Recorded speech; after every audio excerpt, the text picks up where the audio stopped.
Dude, what is up, everyone? Welcome to this SDCC 12 and Under Smash Wii U Tournament. You guys ready? Hope you can hear that, but there's actually a lot of people in the building, and we are super happy to be doing this for everyone. So let me introduce myself real quick. My name is JC. I work for Nintendo in the Treehouse, and next to me is Vicky. Vicky. Yes, I am currently a Smash 4 commentator. Yes, you are. And you know what's it called? You know, we saw her. With Vicky.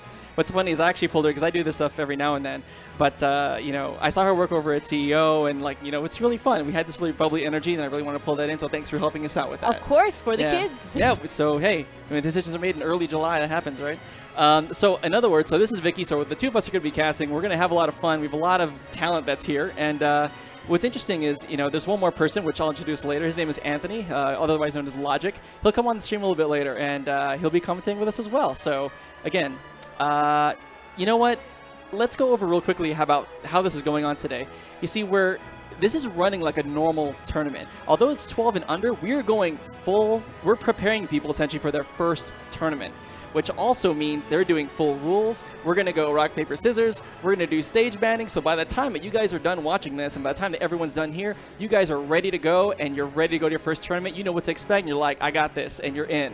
So again, we're going to have a lot of fun. You want to go over the rules? Yes, actually. We're going to be doing a best out of 3 for a set. It's going to be 6 minutes, 2 stock. The players have the option to do rock, paper, scissors to stage strike. One person stage strikes twice, I believe. The other one stage strikes once. Don't worry. We'll go into that later. Yeah, we'll explain. But basically preparing everyone to, go out to their tournament and go out in their local and compete. So to clarify, we have 64 players and they're 12 and under, right? It's going to be single elimination all the way down to the top 16. We'll broadcast the winner side of, a handful of the winner side of top 16, and we'll continue on to top 8. Still, it'll be double elimination in top 8. But once we get there, we're going to broadcast each match. So look for the commentary to step up a little bit, and you're going to start hearing terms, and they'll be more used than used until you're just used to it, and you're like, you got it. So, while we're getting set for our first match, let's go over a few things, right? Everyone here is going to be 12 and under, so they're going to know what it's like to attend their first tournament. So you got the rules, and, they're picking characters, and let me see. You guys on the stream ready to go? Thumbs up. You guys feel good? See. So, I think pretty soon we're going to get to our first match. We're going to have Caitlin and Autumn that's going to be playing here. And again, we're in the round of 64, so we're just starting out. Single elim. And we're gonna have fun, man. There's been a lot of stuff going on. This is exciting. I hope out of this tournament, everyone manages to come out learning something, so that way they could carry it on to their first tournament. So let's see. I don't know if they've done their rock paper scissors stuff yet, have they? No. They already did. Cool. Are we set with that over there? Are we good, Terry? Cool. Let's get to our first match then. Let's go, guys. San Diego Comic-Con 12 and under tournament. Here we go. Here in San Diego, we have Lucina versus Bowser. Yep, Caitlin is playing as Lucina, and you have Autumn as Bowser. Oh, man. Look at this. Dude, look at the combos. Now, it's actually interesting to see both of these players are currently playing default controls. Default controls is what you start off with when you first play in the game. That's without making your name and changing any controls you have. So when you start off in the game, you have tap, jump on, you have your controls layout, it's normal. So, that's quite unfortunate over there for Autumn. Autumn is the Bowser. She went off stage and SD'd. SD'd is when you take your own stock off stage. Right, so for people that don't know, let me explain a couple things. So let's back up a second.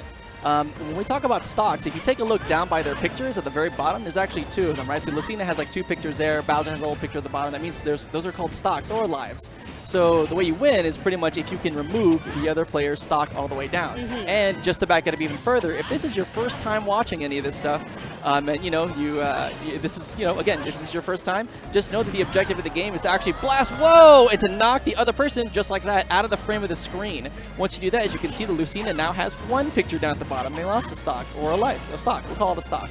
Yes. The objective is... Wow, that was very close. Very close. The objective is to make sure your opponent runs out of stocks. The opponent that runs out of stocks is ultimately the loser. Oh, so good. Oh, wow. Good game. I think game 1 just went to Caitlin with that Lucina. And oh, man, that was... Dude, my heart's beating fast. This was supposed to happen. I'm like, oh my gosh, I'm so nervous. So Caitlyn there with a nice smile. Dude, that's awesome. And by the way, so the person you see over there is Terry. And Terry's actually walking him through because now what they're doing is stage bans. Real quickly, just know that there's a process when you go to tournaments that if somebody wins, they say, I don't want to play on this stage. And then the other person would say, well, I want to pick this stage, or I don't want to play this. So there's actually a way to kind of like pick and choose stages, and they're both mutually agreeing upon these stages. Yes, so what they have the option is out of the legal stages being a list of stages that we have set for the players, you know, Lilat, Town and City, Smashville, Battlefield, Dreamland, Final Destination, Duck Hunt.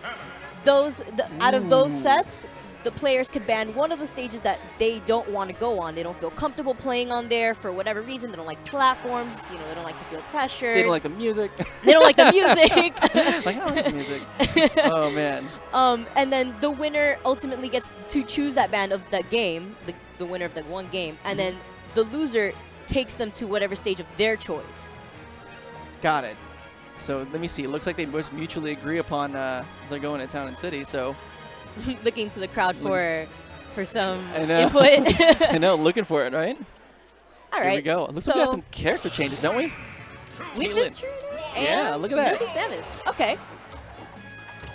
So this is what I was talking about. The whole platform, since all the stages are ultimately different. Some stages have more platforms than others. The distance between the stage itself and the platform.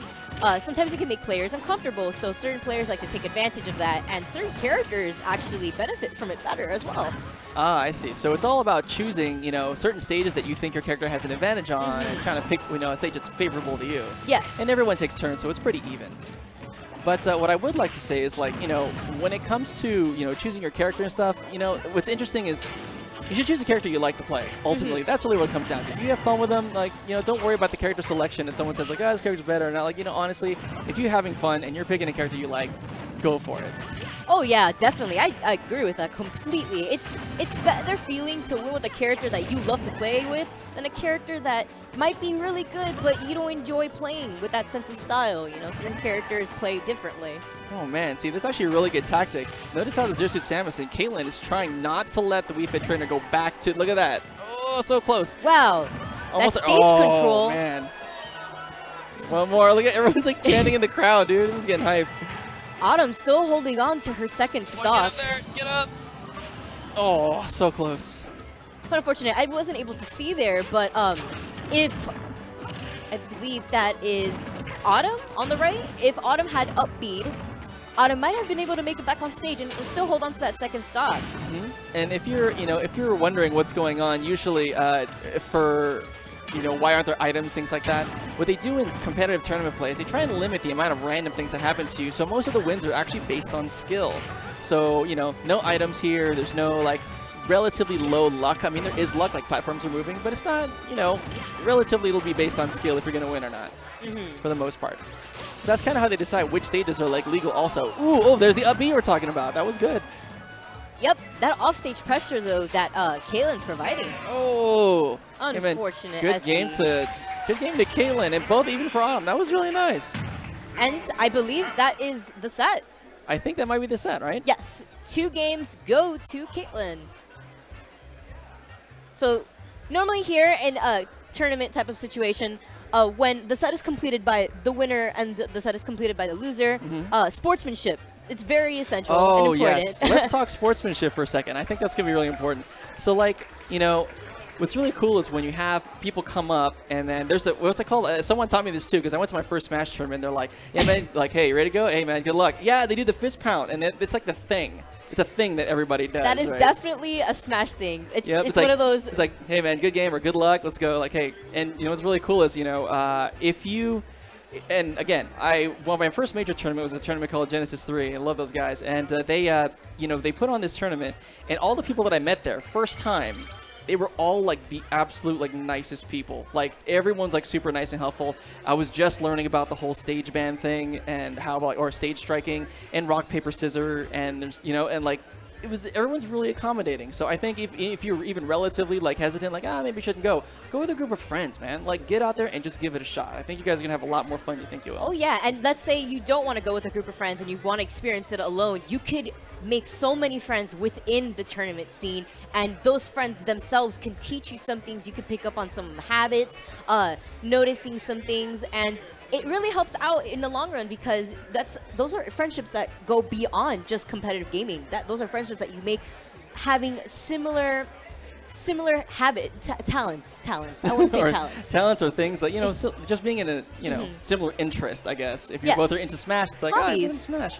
While they're getting the next match set up, another thing I'd like to talk about is let's go into detail really quick about the whole rock, paper, scissors thing. Let's simulate it between you and I, so you guys at least understand, and that's the reason why we're taking a little bit of time, because we're actually teaching the kids what this whole thing is about. So first, when you sit down at a stage, or when you sit down at the chairs, and you're like, okay, I'm ready to play for my first match. We're gonna go rock, paper, scissors. So one. All right, ready? Go? Is it 1, 2, draw? Is that the 1, 2, and then draw? Okay, yes. 1, 2, then show. Someone has to say it though. Oh, really? Yes. Okay. That way you both take it out at the same time. All right, let's go. 1, 2, draw. Okay, so if I win, what happens next? You get to strike a stage first. Okay, so I strike a stage. Remember those tournament legal stages? There's actually like a few of them, like Final Destination and Battlefield, things like that. The moment that stage is struck, let's say I don't want to play Final Destination. There, I struck my stage. Now what happens next? I have the option to strike 2 stages now. Okay, so which ones do you not want to play? I don't want to play on Town and City and Smashville. Okay, so I would have the last. I think there's only like one then left, you get right? to pick where you want to go. Got it. Okay. So let's see. So what would the last stage be in that case then? You get to pick out of the other legal stages So that are Battlefield left. then, right? So you could go to Battlefield. Okay, so we'll play on Battlefield. So you'll play on Battlefield. Let's say you win. Now, normally, of course, she would because she's actually a much better player than I am. So you win. So after she wins, it's 1-0. So I'm behind by 1 game.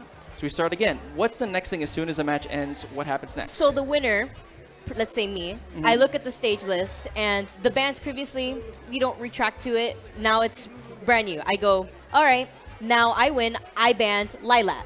Okay, so we can't play on Lilat. Yes. So that means I can choose any other stage. Any other stage, and we have to play it. Yes. We're going to Battlefield. All right. Okay. You take it back to Battlefield. Okay, and so let's say I win. Now the set's tied 1. We have 1. Technically, the set is tied, or I guess the game 1-1. Match. Yeah, we both have 1 match apiece, and so we're tied in the set. Because it's 2 out of 3. Okay. So now that I won, I get to strike a stage, right? Yes. So I win. I don't want to play on Battlefield. Well, actually, you know what? I don't want to play on Town and City. Okay. And then you would. I would probably take you to Smashville. Oh. Get that there. See, if you got what was going on, that's actually pretty good. But that's the way it works. And then, of course, someone will win, and that's it. That's 2 out of 3. So that's kind of how it works. You know what? There's some other things. Let's one of the things that is actually interesting is if you notice even our names down at the bottom, I want to point that out. Yeah, so notice how my name is JC Rodrigo. That's my full name. That's Victoria Perez. But we go by our handles. You'll notice this a lot in the Smash community where people go by their handles a lot. Like I go by JC.face or just .face or JC. Either one of those I'll use. And do you go by... I go by Vicky Kitty in the Vicky community. Kitty in the I see. Yes. Yeah, so you'll start to notice that when we treat each other, when we call each other, even like outside yes, of like actually. stuff, I call people by their handles. I call people by their stuff. It's sort of like a habit because I know everyone's name basically in the community, but out of habit, just calling their matches, when I call out to them out of a tournament setting, I say their tag because it just sticks with you. And sometimes some tags are catchy and it just kind of, it sticks with you. It's really interesting because out of the choice of your alias, that's sort of like a nickname that your friends within the scene would call you, unless you prefer not to and you relay that message from the get-go. But most of the time, that's the case. That is pretty good. What's kind of interesting is watching all these. Actually, you guys can't see it on stream. But there's a ton of kids back there, and they're actually going one at a time, and they're really competitive too. I'm really surprised about how complex these guys are moving around and what their options are. Not a lot of them you'll learn, first you learn the basic controls, right? Usually it's the step for me is first we learn basic controls. After we learn the basic controls, it's okay, you learn how to manipulate your character the way you want to, right? You learn what the up B is, which is, up and press the B button. Yes. You learn what the side Bs are. You learn what down Bs are. You learn all of them, what they do. Your movesets. And as soon as you start figuring that out, it's interesting because you slowly start building this knowledge database of how to play a character the way you want to play them. There's no really one way to play a character, right? It's kind of like this personal identity. Right? Yes, actually, because there's certain players that, per se, we're going to use Mega Man, for example. Okay. Mega Man has pellets, like in the games, in the Mega Man games. Those pellets themselves, he's not like Mario. He doesn't use his fist to fight. He uses his pellets to kind of back away. I have pellets. I don't need to punch you or anything. So like for players that like to kind of get away from their opponent and not be so close for safekeeping, they would want to play a character like Mega Man, use his pellets, or Link.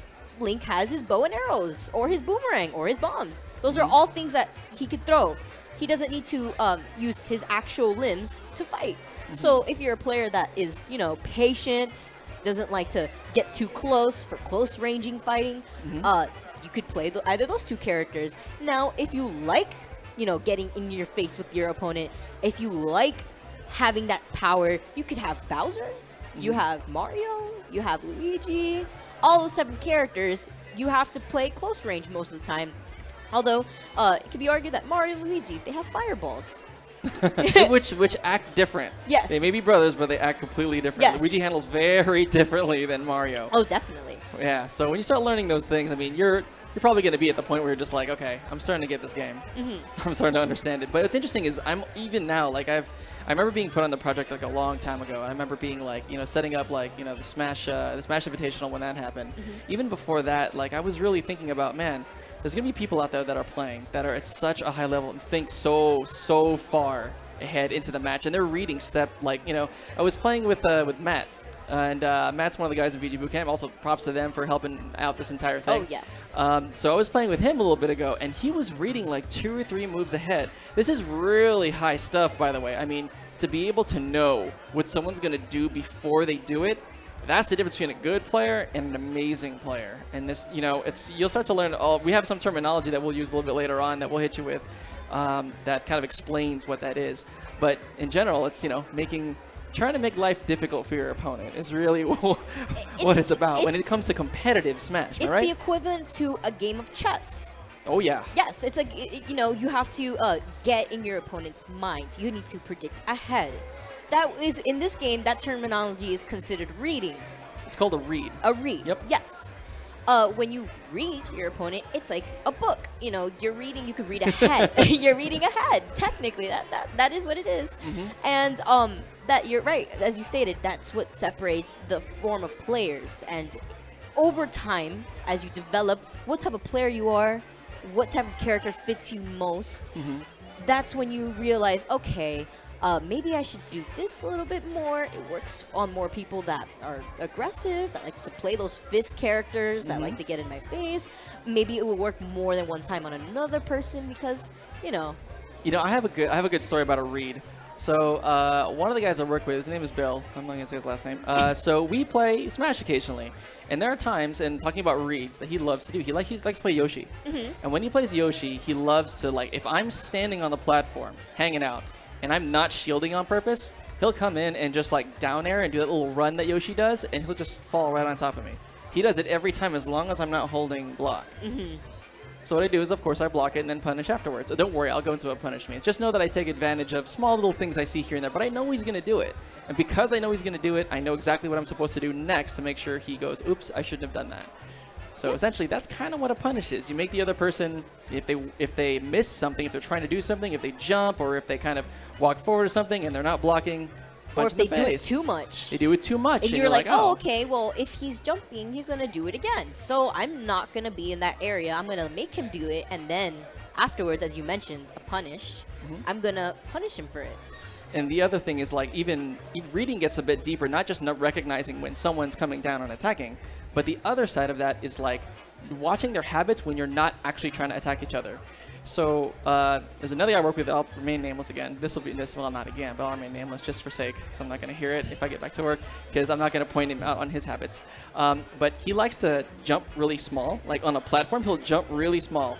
He'll like jump. He'll rush forward. He'll short hop or like a really tap the jump button, come back, and then he always does it a second time. He always does it twice in a row. He won't do it once. That's really good observation. Yeah, so I remember sometimes I'll be like, okay, I'll throw like a fireball as Mario. It'll bounce at him, and all of a sudden I see him jump once. I'm like, he's going to jump twice, and I just run forward, and I'm like, I'm going to get you, and I throw something out, and it hits him. And he goes, oh, darn. I'm like, because it was a good read, and I punished him because I was able to read his motion. His habits. His habits, yes. It's about taking advantage of someone's habits and doing the best we can. Oh, man. We could get into all of that. Yeah, we'll get into more later on, of course, in the stream. But let me see. So we've gone over what's. Oh, I have something for you. So what about the people that want to go to their thing for the first time? What do they bring? Do they like if I'm going to go to a tournament for my first time? What should I know? So Your I know equipment. Okay, equipment. Okay, tell me about it. All right, so it ultimately depends on the type of player and what they're used to. Some kids are used to like the gamepad themselves.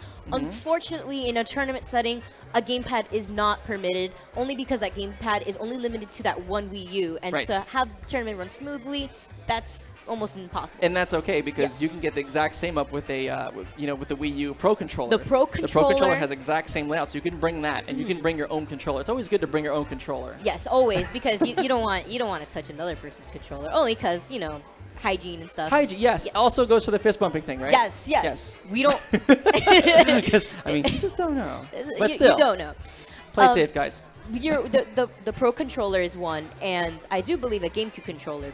If you're very aware of back in the day when the other Smash games had come out, they were always strictly played with a GameCube controller. So it's great to know that the Wii U also implemented the adapter for those other players and other people that wanted to learn with the GameCube controller. It makes things a lot simpler. And if you bring your own, that's basically your weapon for the tournament. Like that's you. That controller, that's your controller, and you become accustomed to it. It's actually kind of weird when you use. So let's say you get accustomed to playing on your controller for a while. Your controller breaks, unfortunately. You are forced to use somebody else's controller. There's chances that you probably won't play the same because that controller you're not accustomed to it. It's a feeling different controller. So I didn't really understand this until we came here. And what's funny is like everyone that was on the staff, everyone brought their own controller.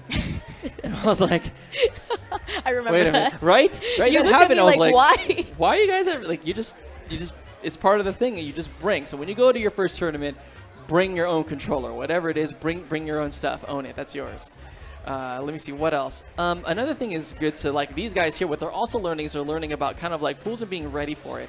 So as far as this tournament's concerned, all these kids in front of us, they're going through slowly one by one. They're learning not only just like the basics like of the stage striking and all that stuff, but they're also getting used to being like, okay, make sure that if you have to report somewhere on time, that these guys are on time. Yes, that is very helps important. Really helpful, especially Holler for all those TOs out there doing an amazing job. It's a really thankless job sometimes. It's incredibly complex. The TOs are tournament organizers. They're the ones that kind of get players where they need to be at the right time. And we're getting close, by the way, because we got our next players up there, so they're almost getting there. And this is really interesting because these people that do the tournament organizers, you don't really know how hard it is until you actually do it yourself. Yes. And I've been on the receiving end of that too. And I've organized my share tournaments, small ones, but I don't know. Smash Invitational, does that count? And something that like a lot of people don't think about or know is how long a tournament actually can last. Yes, that's absolutely true. When a parent is taking their child, they don't expect it, but tournaments would normally run 5 to like 7 hours, I want to say. And it depends on the size of the tournament too. Some tournaments are even like 2-day tournaments. So and again, a lot of the major tournaments are very large. What they'll do is they'll slowly get down to like the top, condense down from a couple hundred people, even thousands of people, and get down to a really small amount. So the longer this goes, I mean, the higher the play you'll see. But ooh, it looks like our next match is ready. Yeah. Ooh, this is gonna be cool. So here we have in stream. I'm unsure that they're gonna do the rock paper scissors. Yep, they already got it. They're going straight to the stage. All right, so we got Brandon as Luigi on the left side, and we have Jesse as Lucario on the right. Here we go. Ooh, I see good use of tilts. We'll talk about tilts in a moment. Nice dash attack from Brandon. Dash attack is if you were to run forward and press the A button. Very good. That's exactly it. Ooh, that was good. That was really good. I think he predicted Jesse to actually jump above him, and he punished him, as we mentioned earlier, with an up smash. That is when you flick the C-stick upwards. So on a GameCube controller, everyone's playing on a GameCube controller. By default, you have that C-stick, which is on your right side of the thumb. You'll see it's like a yellow C thing. Oh, and, oh man. That's an unfortunate SD. And there we go. We have Luigi going. And when you flick that, and when you actually move the stick up and down, left and right, they all kind of do different things. So kind of experiment with that character. So when you see Luigi do that kind of headbutt, he also has his hand up a little bit. That's really good if someone's trying to come down on you. So you have to just kind of flick that C-stick up or hold it, charge that smash, and let them have it. So you know what is a really good reference for explaining moves like that with the analog stick, A button, smash attack with C stick is when you have the idle screen on, it kind of explains to you what the different directions actually do, and it tells you about how far a character gets sent forwards to the blast zone. But here we are in Battlefield. We saw a character change actually from Lucario to Samus. That's right. Pretty good so far. Luigi again using that up smash or up on the C stick, or you can also do it the pro way where you actually flick the left stick and press the A button and hold it at the same time. Oh yes. Natural smash. Ooh. Oh, another SD there. And I actually saw him use his tether. A tether is the neutral Z button. Only a certain select characters such as Samus and Link and Zero Suit Samus have it. We saw it earlier there. If he uses it off stage, he could actually get onto the ledge with his tether, but he did it unfortunately a little bit too late. Got it. Oh, and the uppercut! Oh, goodness. Wow. Wow, that was... wow, that was really good, actually. I was like, do you think that was mashed? I'm sorry, when I say mash, I mean when you have your controller, you know, you can even attempt to move once where you hold up and you press B. That's trying to execute a move. When you hold up you and you just repeatedly. rapidly press B as fast as you can, that's called mashing. You know what? And it works sometimes, doesn't it? It does actually. It does. I mean, am I right? Yeah, it depends on like the how fast the move comes out. So that was pretty. I don't know. That was pretty good. that was pretty good. He actually, you know what's interesting is because that what was it? That was Brandon, right? So Brandon actually figured out and actually knew this before him. He had to know that you had to connect really close with Luigi. You have to be like right here, like right in someone's face, and then use it to get that result. Now, if someone was like really far above you, press the B, it wouldn't have that same effect. Yeah, right? you know, if Brandon actually had missed that, that would have resulted to a very clear opening for a punish. Oh yeah, because it would fall Jesse's back part. down. So Because Jesse would just like be able to see him fall. The duration of time it takes for Luigi to get to that height and distance and fall down, he's vulnerable. Vulnerable as in like he's prone to get attacked at any moment from the time he falls down. Got it. So yeah. So that was, in other words, a really clutch play by Brandon. I mean, that was really nice. He had to have hit that uppercut in the exact right spot to get that thing to happen. But again, it was good play by Jesse too, man. Like, you know, aside from the, you know, from the experience and stuff like that, these are really good things. And I think this is kind of the thing that I love about going to tournaments is like, I'm personally, especially compared to you guys, I'm not that great a player. I've seen you guys play. It's gross. It's awesomely gross. And for me, losing is definitely the way to go because every time I lose, I learn something new.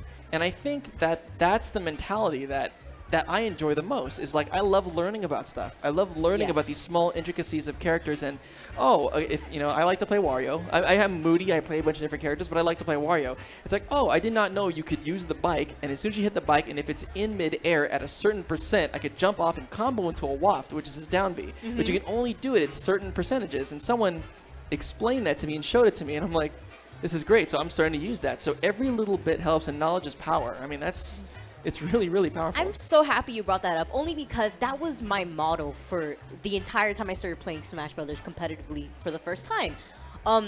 Losing is actually incredibly important. Yeah, so, and you know what, losing is part of it too. Like, let me see, story. Who did I? Oh, remember I was telling you I went to Genesis, right? And then I started playing against it. I came up. I won my first 2 matches. I was like, yeah, one more match. We went the next day. There was a lot of players that time, and you actually had to win 3 matches on the first day to get to the next day at pools. Hey, you made it pretty far. That's good. I went 2-2, so I didn't go. But so I won the first 2 matches, and on the 3rd match, it was that Paytona player. TLTC, and I didn't know who he was, and now I know who he was. And I know who he is now. And he was a really good Paytona player. And what ended up happening is like he was even teaching me stuff. Like, he knew that it's like, hey, is this your first tournament? I'm like, yeah, it's my first major. And this dude, during the match, he's like the nicest dude. He didn't know that I work for Paytona. He just doesn't. He's cool. Sportsmanship. Sportsmanship. Yeah. And he was like, yeah, dude, so next time it's actually a little bit safe. Like, you're going to probably have to find a way around that because it's really tough to deal with, especially with Wario. I'm like, dude, this dude is awesome. Like, and I started to learn that people are really cool in this Smash community, dude. They're super, super cool. So shout out to TLCC. Thanks for teaching me a lot of things. Good sportsmanship. That is something that actually in the community a lot of people have that.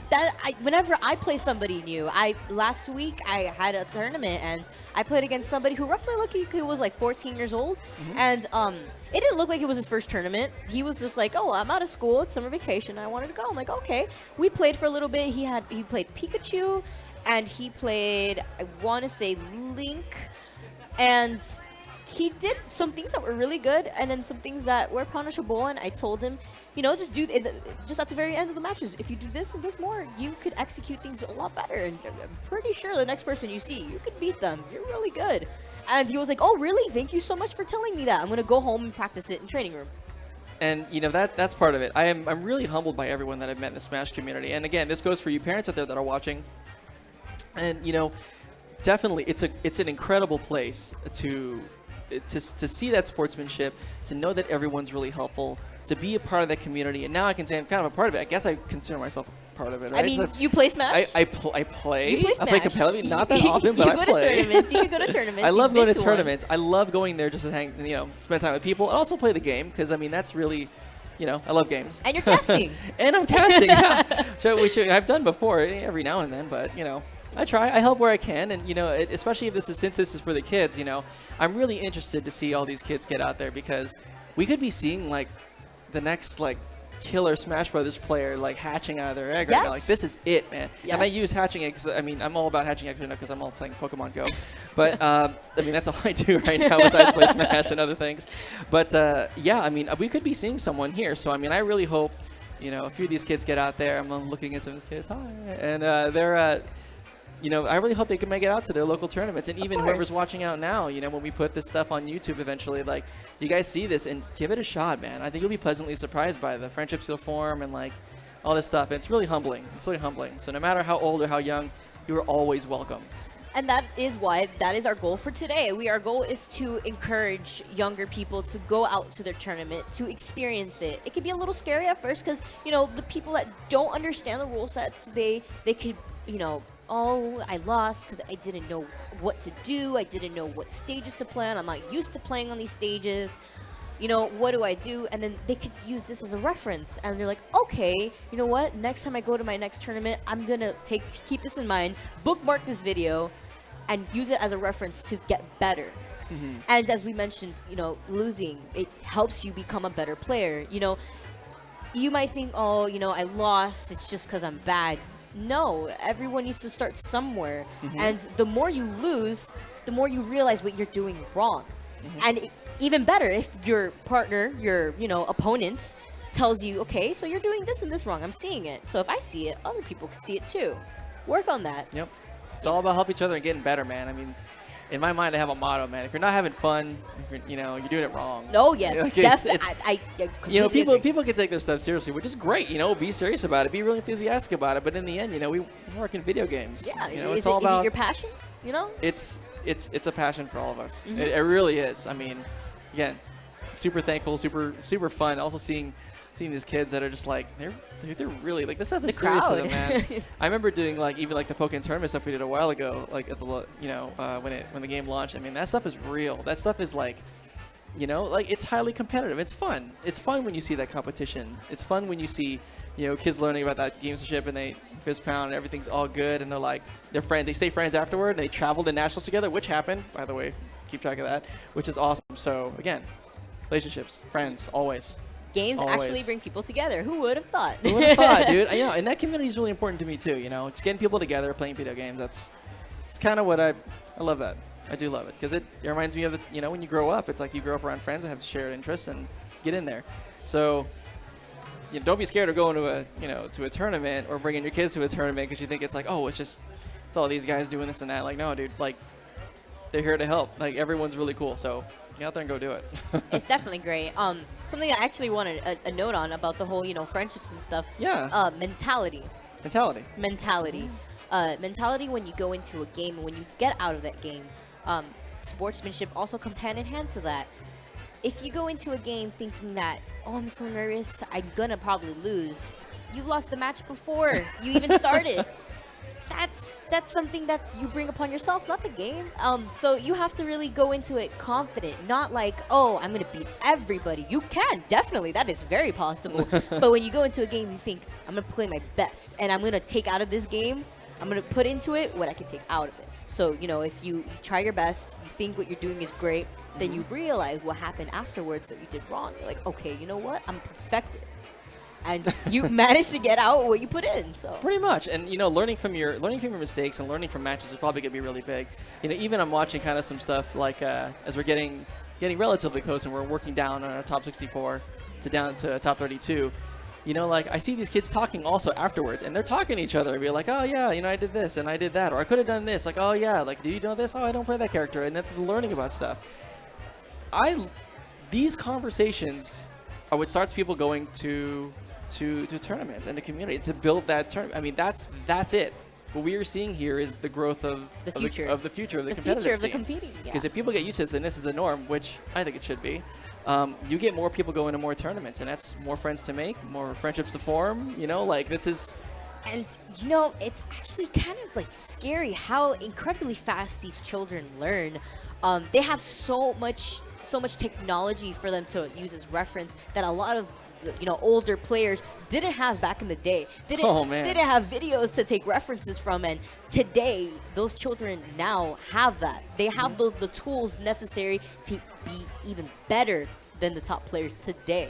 And that's kind of scary, to be honest. It is. It's interesting. Having all that information at your fingertips can be a really powerful tool. So I mean, look up if you, that's another good thing. So if you guys watching at home, if you're like, yeah, I play Smash pretty well. It's like look at the players that are playing like primarily like certain characters. Like if you're a Zero Suit Samus player, like look at my buds like Nairo, man. Like he's a great example of like, look at the way he moves, look at the decisions that he makes. Incorporate that into your game, and you have that readily at your fingertips at any time. You just go on YouTube and search it up. So or even Twitch, when you look at like streams and stuff, you should go watch his stuff, man. It's really cool. And even like DK Will. DK Will's a good friend of mine. I'm using names, right? Yeah, alias. DK Will. Alias. Yeah, William, DK Will. Like, I shout out on that guy because, he does a lot of training. He does a lot of learning. He's very focused on, like, building people's knowledge base up and getting that information to them. So I think that's going to be a really big deal because, if we're all together kind of pushing for people to learn the game and to just have fun learning it, and that's the conversation we can keep going, like, that's it. That's community right there. Like it's really important. Something you mentioned, learning, the capability to learn. I don't know. I personally, as like me, I'm an individual that loves to learn something new daily. At least once a day, I try to pick up on something. I'm like, oh wow, really? I didn't know that. Learning. I feel like also picking up on like things that this game could provide. You could take those skills and actually put them elsewhere to another skill. You pick up on, per se, example, I'm driving, reads, you see. Go on, I was gonna go with this, go on. And, you see someone kind of edging a little bit to the lane, but they don't have their turning signal on. I'm like, you know what? They're probably gonna cut me off. Hey, look at that! They did it. The reads. Oh my goodness. But on the real, the learning capabilities that you could have from taking out of this game, you could actually provide it into real life situations as well. Reads, man. It's all about reads. That's a good way to put it. Oh man, we're getting down pretty close here. I see lots of controllers going. We have a good amount of setups too. I know. There's actually a lot of setups you guys can't see, and we're whittling it down. We're working on it. We are working. So they are all working. Maybe What's any up? questions that you want to give to the crowd? Like anyone that has any questions that questions to the crowd. I could put it up there. We'll do it later on. I'll tell you what. Like, All right. I'll probably switch off the mic later on, and then we'll have someone come up here. Okay. And I'll see if I can field some stuff, and you guys can answer. Because like, there's some kids that are really anxious to come. Anyone and that talk. has any type of questions, I would you know, clarify for anything that they might have for the tournament sets, for the rule sets, the stage bans. Can be a little confusing at first, but you get accustomed to it. You do. It takes a little bit of time, and again, learning all this stuff right now is going to be really important up front. So when you get to tournament, you're set. Smooth sailing from there, and all you need to do is pick up on your own character, you know. You know what? Okay, so I will ask this. What character do you mainly use? And by the way, this is another term I'll kind of teach everyone, and I think everyone knows this in the Smash community. Like there's like your, I guess, who do you main is a question. When we say who do you main, it's who's your favorite player to play as. I mean, it could be Moody. Like me, I switch all the time. I'm like, I mean, you know, my main, the person I play right now is like Wario. Who do you play? I play Corrin. You play Corrin. Yes. Tell me about Corrin. Fire Emblem character was recently released in the last DLC patch with Bayonetta. She's... How about this? What do you like about her? What do you like about her playstyle? How to kill super early.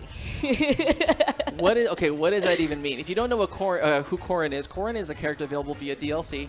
So, you know, you have to go out. It's not initially bundled with the game, so you're going to have to actually go out, look at the DLC notices, and actually go into the shop and check her out if you want to check out Corrin. But yeah, so she's a Fire Emblem character. Can turn into a dragon. She's part dragon. She's a swordsman. Dragon. She's a swordsman. Okay, which she's a swordsman. Goes back to what I was mentioning about Mega Man's pellets, Mario's fist. There's swordsmen in Smash 4. And just like Marth, Ike, the other Fire Emblem characters, Roy, Link, those type of characters that have swords, it requires to be spacious. Spacious as in you need to understand the distance between your character and the opponent's character. Okay. How far? Shulk is a great example. Shulk is another character. Is another character in the game. Another character, just as long as it has a long sword. It's called a Monado. He actually has the longest range, the longest sword in the game. Okay. Spacing yourself against those characters could actually like mentally strain your opponent because you're like, oh man, they keep hitting me. Why do I keep getting hit? How do I go in without getting hit, getting all this unnecessary damage on myself? I'm gonna die soon. Corrin, being a sword character, she has range, but not Shulk range. She has range, and she has the kill potential to knock off stocks early. That's what I meant by the ability to kill early, the ability to take your opponent's stock relatively early. So it's a great feeling. Okay, so that's what you like about Corrin. Yes. Can KO really early. Can, what's it called? Side B. Side B. Side B. Okay, side B. What does side B do for Corrin? Side B is considered, I believe, Dragon Lunge. Dragon Lunge, when you press the analog stick forward and B, Corrin is unique in that aspect because Corrin is the only character that you actually have to double tap side B for the move to actually come out. Because I remember the first one, you hit side B, and it's just a hop. It's just a hop, and nothing happens. Yes, there's no hitbox. Yeah, but you press side B, and you hit the B button again, and then she hops, and in the middle of the hop, she stabs down with this really long, like, javelin. And then from there, you have a couple of options. You can actually press a button. You can move a stick left and right. I think you have like 4 different options that you could do out of just that one move, which is why I consider it to be very good. I mentioned hitbox. Hitbox is the space that your character could rack up damage on the other opponent. So in that area, although we don't see it physically, we don't see the area, you could basically, you know, say it just by visualizing what happens. We could see, okay, so this does this and this space. Long story short, a hitbox is basically when, you know, if the opponent is in that range of that hitbox, let's say of the javelin, they will get hurt. That's a hitbox. Yes. So that javelin has a hitbox that goes all the way full length of the javelin. Anyway. All right. We'll go more to that a little bit later on. So here we have, that's Caitlyn. We saw her earlier on stream. Yeah, I do remember Caitlyn. All right, so we have Caitlyn back on stream. Lucina versus, sure. Yeah, we'll have to figure out who that character is. Cloud. So is Cloud? Yeah, I think it is Cloud. Yeah, Cloud. That's Cloud. Oh man, Summer. Cloud. Caitlyn versus Summer. You know, it's really funny because, you know, since Summer's playing Cloud, when's the last time I was like, yeah, dude, Cloud's in a Smash game? Like, what? Oh, yeah, Don't actually, worry. yes. Let's shout out to Cloud being in Smash 4, actually. Oh, man. I think they mutually agreed upon this stage, and they're going. Oh, man. Now, here we have two sword characters. I could actually, you know, explain here a little bit easier when it comes to like spacing and, you know, where you can land with your sword. Cloud's sword, he has his aerials, the moves that he does in the air. He has them pretty large. They're really large, and they kind of circle around him as well, especially his nair. And let's go back and let's go ahead and define some of these terms. So when we talk about an aerial, you'll hear an aerial basically when you press the jump button, and after you press the jump button, you press the A button in the air. Now, if you don't press anything, like any direction, and you jump, you just press A, it's called a neutral air, or a nair. That's what you guys call it. And then there's also, if you hold a direction, that could be a fair or a bear. F means forward air, if you're pressing toward the enemy in A, or back air, which is back against away from the enemy, and the A button. Oh, wow. What a poke off stage. That was great. That was great from Caitlyn.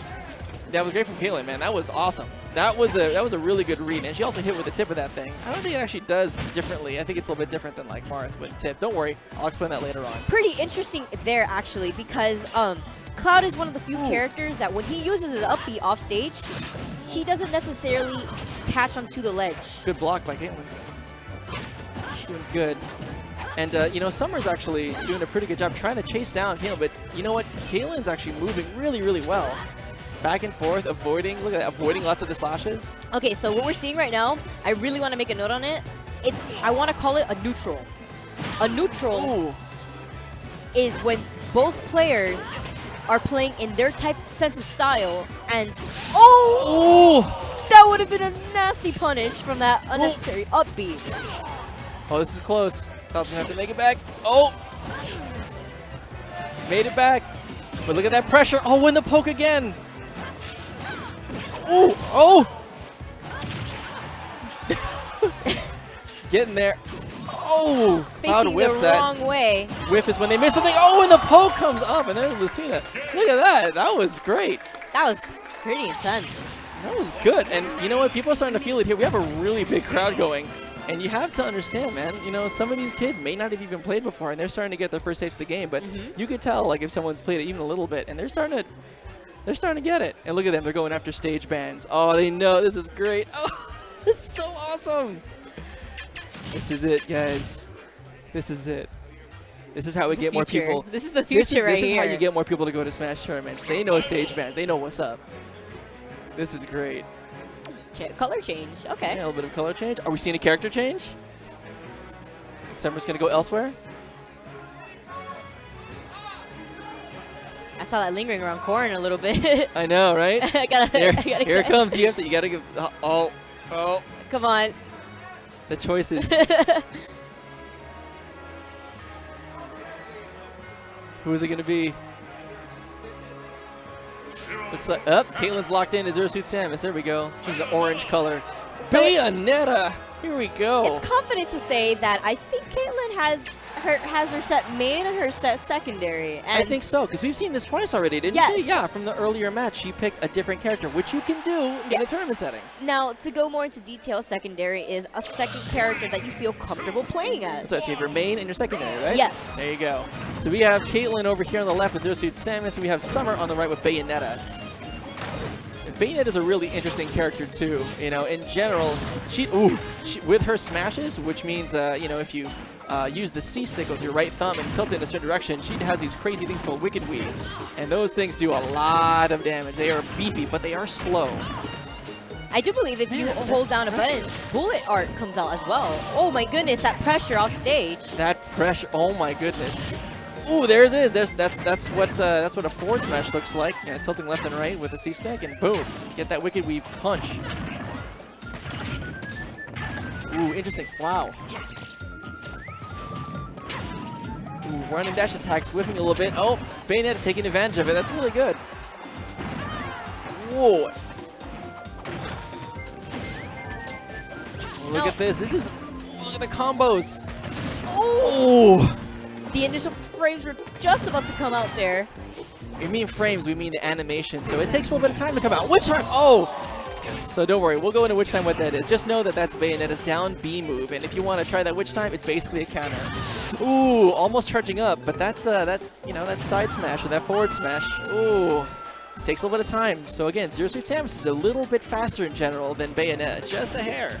So, and those kicks that you see Zero Suit Samus doing, you know, I believe that's her forward. That's a forward tilt, is what you guys call it, right? Yes. When you just press the analog stick and A towards a direction, those are your tilts. Yeah, but you don't press the stick too fast. Yeah, too fast. You don't want to move. Right. So in other words, you have to gently move the stick left and right, and you press the A button. You also have it. We call those like side tilts. Ooh, so close again with that forward smash. Oh yes, so close to getting all those forward smashes. And Zero Suit Samus is just really harassing like Bayonetta and really not letting her pull out like those large, really powerful moves right now. Ooh, like that. Just exactly like that, interrupting.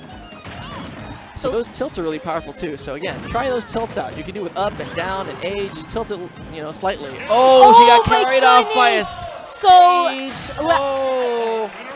Oh man. So what I call that stage jank. What? Jank. I say stage jank only because, unfortunately. Oh, did the stage get the KO? Yes. Oh, okay. Yes. Stage. What happened was? Is that a normal stage jank? Is that an official term? I say stage jank because that actually happens. There's a video of two players shaking hands because, you know, one character was in the background dying already. They were like star KO when when the character was in the background spinning around and the little blink happens. Yeah, really tiny. They are about to shake hands, but as they were shaking hands, the character that won was on the platform when the platform carried him out, and he ended up dying before the character in the background ended the animation. So the moral of the story is, kids, never take your hands off the controller, even if you think you've won. Never take your hands off the controller. After that, do your fist bumps, GG, get that, you know. You're never good safe. gamesmanship. You're never safe. Make sure you finish out the match first. Smile, enjoy while you're having it, but again, never take your hands off the controller, because that can happen every now and then. We're like, oh, hey, all right, good game, and then all of a sudden, like, whoop, stage carries you off, and then bloop. I'm like, whoops. Oops. All right. So it happens. You know, it's happened to me. I'm, again, not that good, but it's happened to me quite a few times, especially if I don't, like, you know, especially if I don't do something, or if I'm like, oh, wait, oh, I'm on the platform, oh, no, and I thought I was falling through it, and I have that little bubble off screen. Oh, man. So here, next on stream, we're supposed to have CJ versus Tony. CJ and Tony. Ooh, this is going to be interesting.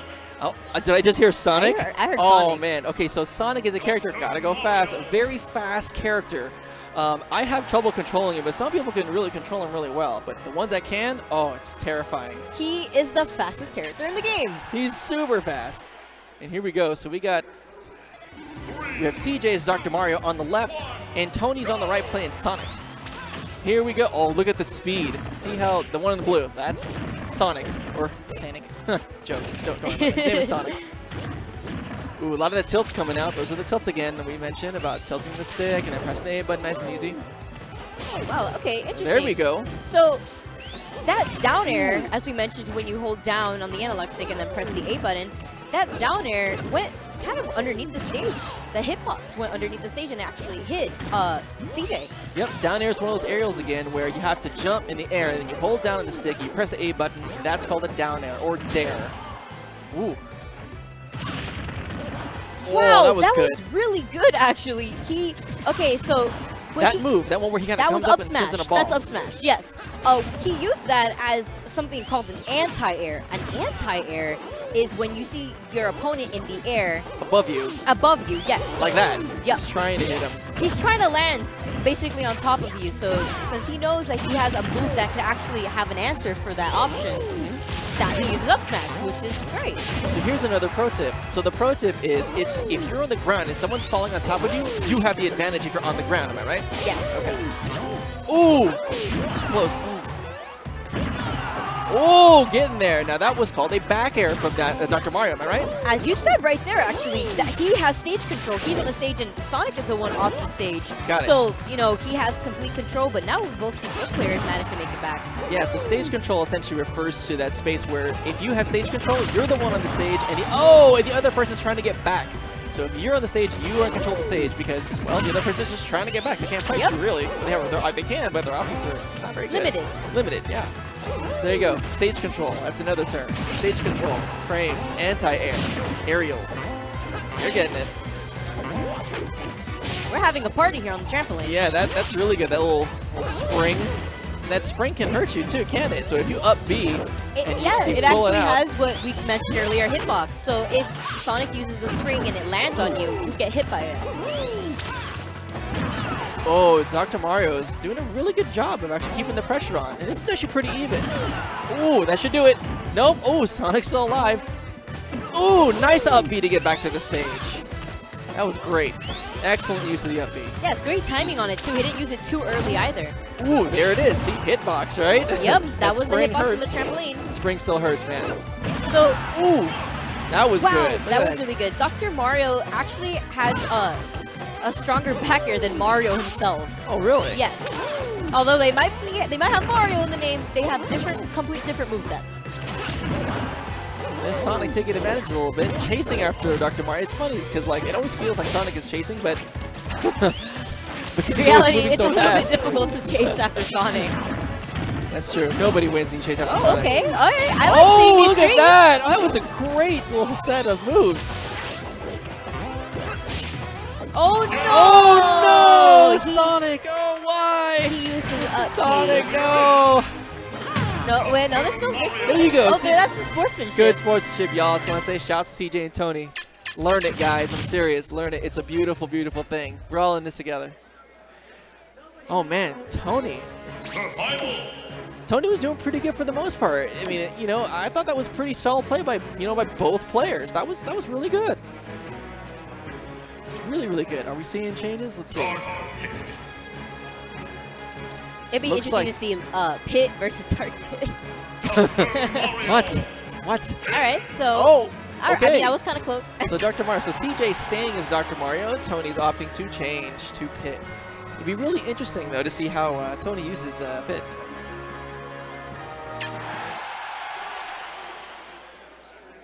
And here we go. 3, 2, 1. All right, so here we are. This is actually the first time I see Smashville.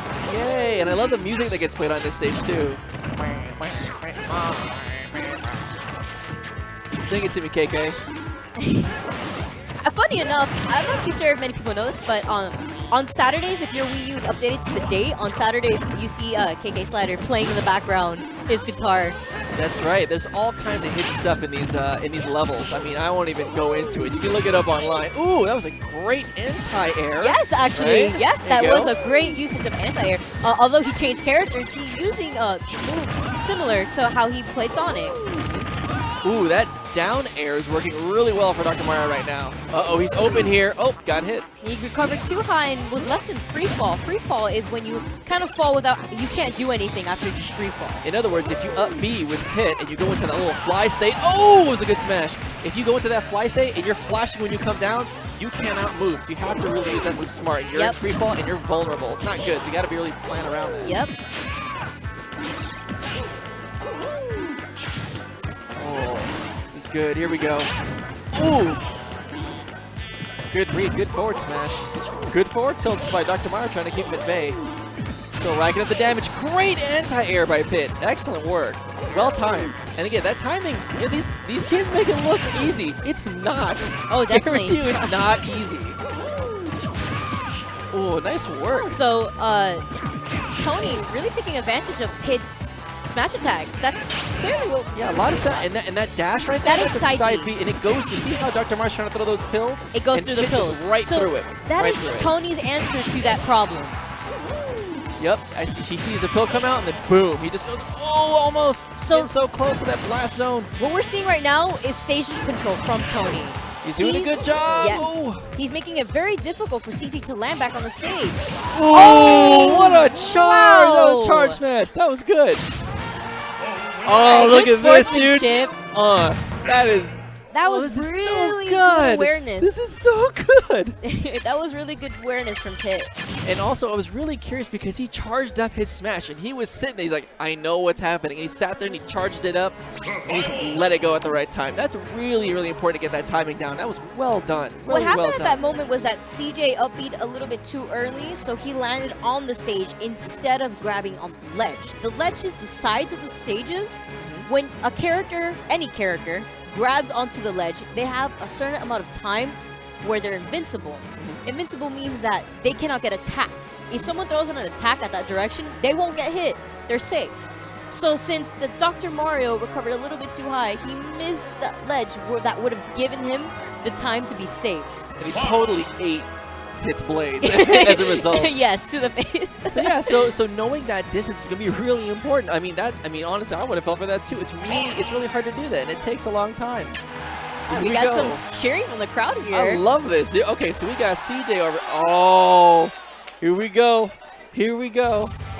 We have Marth, CJ playing Marth, and we have Tony playing Fox. A couple of change-ups here. So you have a sword character, which is Marth, and you have Fox, who's just a fast, awesome character with a lot of great smashes and speed options. So let's talk about these two characters for a bit. So Fox is a fast character, as you mentioned. He's very fast, but to kind of balance it out, although he's fast, he dies really early. It's pretty light. How is it? Is he a light character? So He's flies a light really character, far. so he actually get sent back farther and could die earlier to that result. If you want to compare it, you know how light, Kirby is like a ball of air? Yep. He's actually the same weight class, if you want to say, as Kirby. Has the same heft to him, but falls a lot quicker. Yeah. That's for sure. He falls like a rock sometimes. Ooh. And Marth is doing a really good job. And what's really interesting about Marth is he's, not only is he using his sword.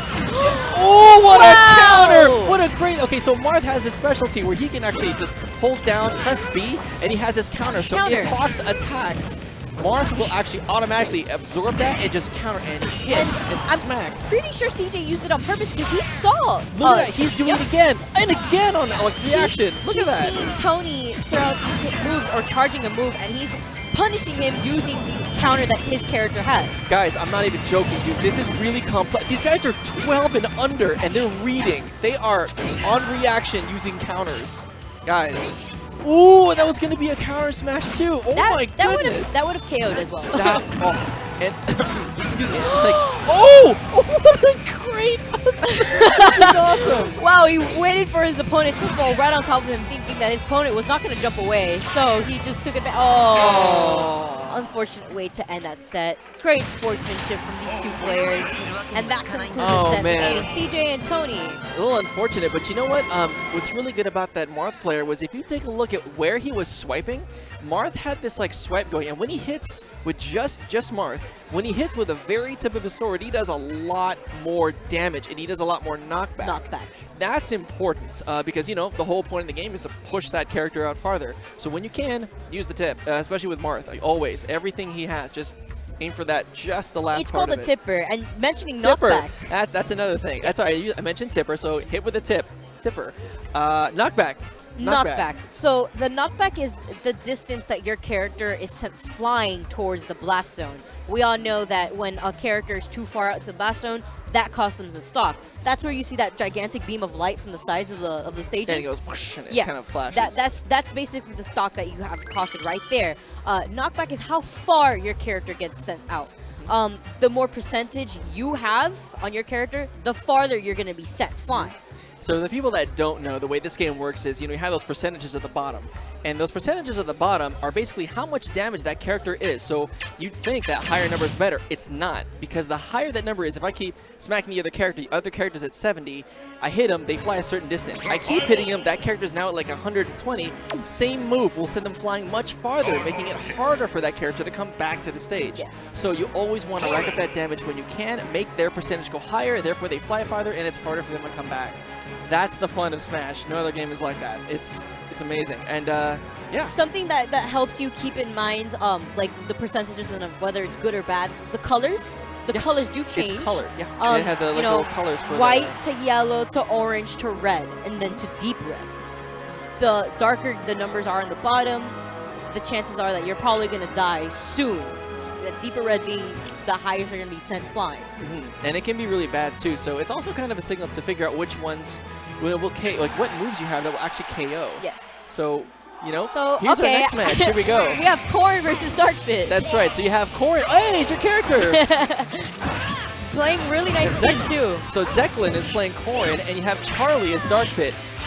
Oh, in the counter, Corrin also has a down beat just like Marth. I just want to make a note that Corrin has the second best counter in the game. Oh, really? Yes. You mean it's down B, you mean? Down B, Down B. Second best down B in the game, you think?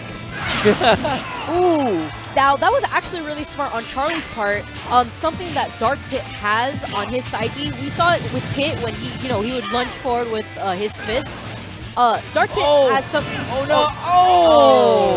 Oh, that was a taunt too. Was it? That was Did a taunt. Corrin just Did taunt? Corrin taunted. Declan, wow, you are not messing around. Taunting. Woo. This man is very serious about this tournament. You know what? Mr. Sakurai loves to taunt too. Honestly, when you play with him, anyone gets KO'd, he taunts. It's hilarious. He actually programmed that into the amiibo too. So if you make your amiibo and start training to KO your amiibo, if you taunt, your amiibo will taunt after you KO someone. That was such great awareness from Declan.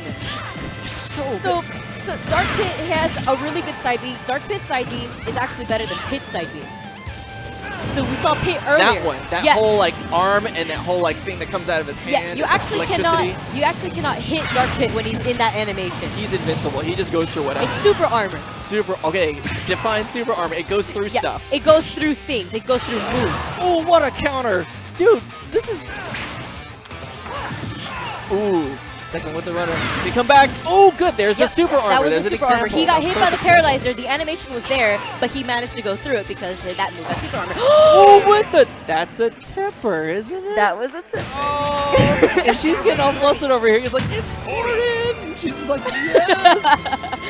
Yeah, Oh that my move is gosh. really good. Dude, this is awesome. Dude, this is awesome. This is so good. So good. There's so many people here. So yeah, as you mentioned earlier with Marth, Tipper is actually a thing with, I want to say, the majority of the Fire Emblem cast. Marth has it, Lucina has it. They just have different like spacing of it. I think Lucina has a smaller opportunity of getting a Tipper than Marth. Ike, I don't believe has Tipper actually. Ike, I don't think has Tipper. Robin does not have Tipper. But Corrin's Tipper is scary because Corrin. That forward smash was pretty long. Yeah, as you mentioned, as you really saw that. far. It reaches really far. Funny enough, I've labbed this. Corrin's forward smash is the size of one of those platforms that we are seeing right now in Talon City. Awesome. So again, we have Declan on the left with Corrin. Looks like we have a character change. Charlie's opting to go with Toon Link. Now, Toon Link, just like our Legend of Zelda games, loves to use his items. So you're going to see a lot of items, hopefully. Or if not, there's the bomb. Oh, down to ledge. Thank goodness. Oh, that could read. Yeah. And that reached. And that's a good, actually, as long as it hits first. Ooh, good side smash. And or I should say side smash or forward smash. Toon Link has 2 hits on his forward smash. You have to press the A button twice. Yeah, it's actually a little scary with the way that Declan is using his counter. Yeah, he might be using it a lot, but if Charlie catches onto it, he can kind of wait for him to use it, and that's a punish. Yeah, because if you just wait for it, right? If you know it's coming, psych him out. Oh, that was and a taunt! Declan! With no regard. Look at that, dude. Taunt, counter.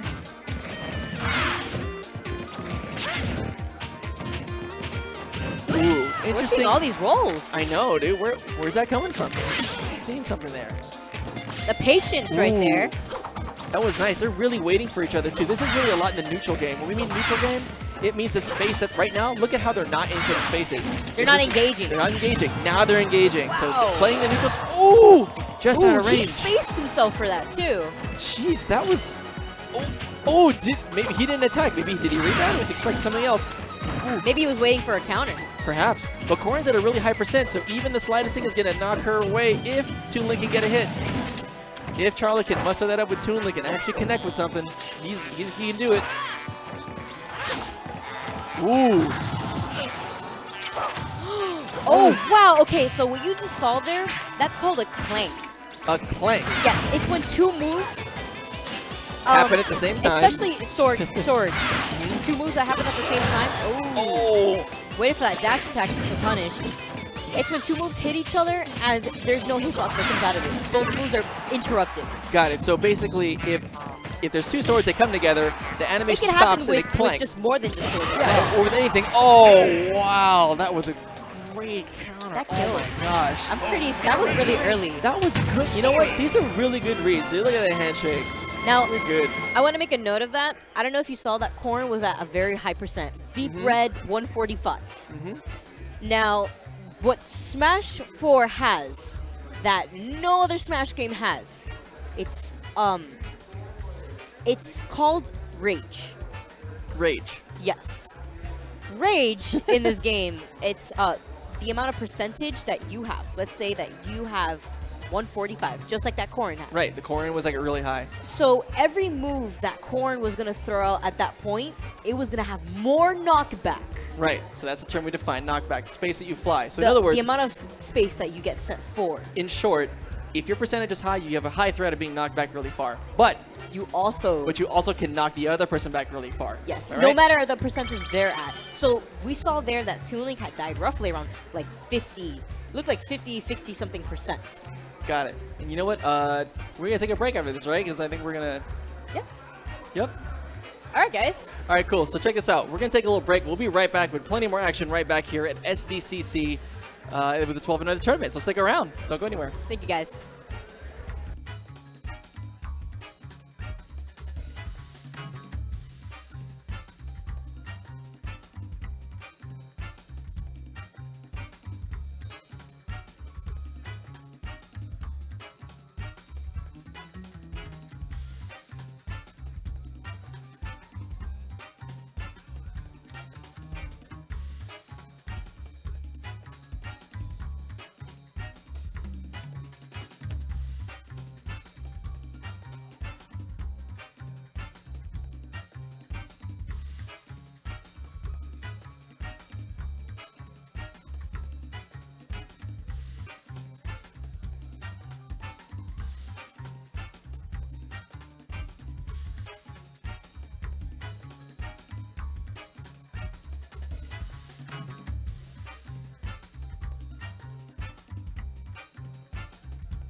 Survival.